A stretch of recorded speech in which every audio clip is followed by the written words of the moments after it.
உலோகங்களிலான விளக்குகள் பொதுவாகவே ஆற்றலை ஈர்க்கும் தன்மை கொண்டது என்றும் அதனாலேயே இந்துக்களின் வீடுகளில் கொண்டாடப்படும் அனைத்து விழாக்களில் குறிப்பாக தீபாவளி திருநாளில் நேர்மறை ஆற்றலை ஈர்ப்பதற்கு விளக்கேற்றப்படுவதாகவும் கிளென்ஸ்டன் மெட்டல் பாலிஷிங் நிறுவனத்தின் இயக்குநர் கணேசன் பாலகிருஷ்ணன் விளக்கமளித்தார். அதிலும் கூடுதல் பளபளப்புடன் இருக்கும் விளக்குகளை பார்ப்பவருக்கும் ஒருவித புத்துணர்ச்சி ஏற்படும் என்பதால் அவ்விளக்குகளை மேலும் மெருகூட்டி காட்டுவதற்காகவும் அதிகமான நேர்மறை ஆற்றலை ஈர்ப்பதற்கும் தங்க முலாம் பூசப்படுவதாக கடந்த 10 ஆண்டுகளாக அவ்வியாபாரத்தில் ஈடுபட்டு வரும் அவர் கூறினார்.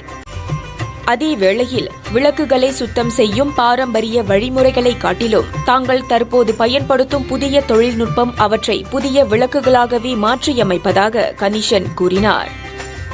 வீட்டில் வந்து புளி ட்ரெடிஷ்னல் வே ரொம்ப பயன்படுத்துவாங்க. ஸோ அதுக்கு வந்து ஒரு லெவலுக்கு தான் நம்ம பிரைட் ஆகும். ஓகே, அதுக்கு ஷைன் அவ்வளோ எடுத்து கொடுக்காது. நம்ம டெக்னிக் வந்து இட்ஸ் இண்டஸ்ட்ரியல் கிரேட். ஸோ அந்த டெக்னிக்கில் வந்து இண்டஸ்ட்ரியல் கிரேட்னால நம்ம செய்கிற டெக்னிக் வந்து அதோட ஷைன், விளக்கோட ஷைன்னா நீங்கள் பார்த்தீங்கன்னா ரொம்ப எடுத்து கொடுக்கும். புதுசாக்குற மாதிரி ஒரு பழைய விளக்கு இல்லை சிலைங்க வந்து நம்ம புதுசாக்குற மாதிரி மாடர்ன் டெக்னிக்கில் நம்ம அதை ஷைன் எடுத்து கொடுத்துருவோம்.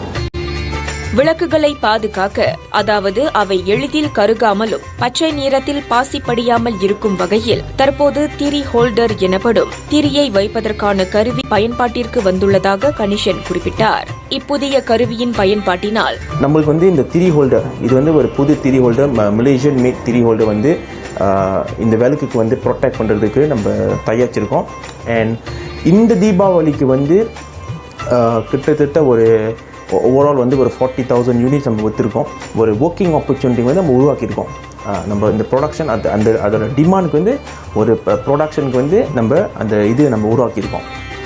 தீபாவளி பண்டிகையை முன்னிட்டு பர்னாமாவிற்கு அளித்த சிறப்பு நேர்காணலில் விளக்குகளின் சிறப்பம்சங்கள் குறித்து அவர்கள் பகிர்ந்து கொண்டனர்.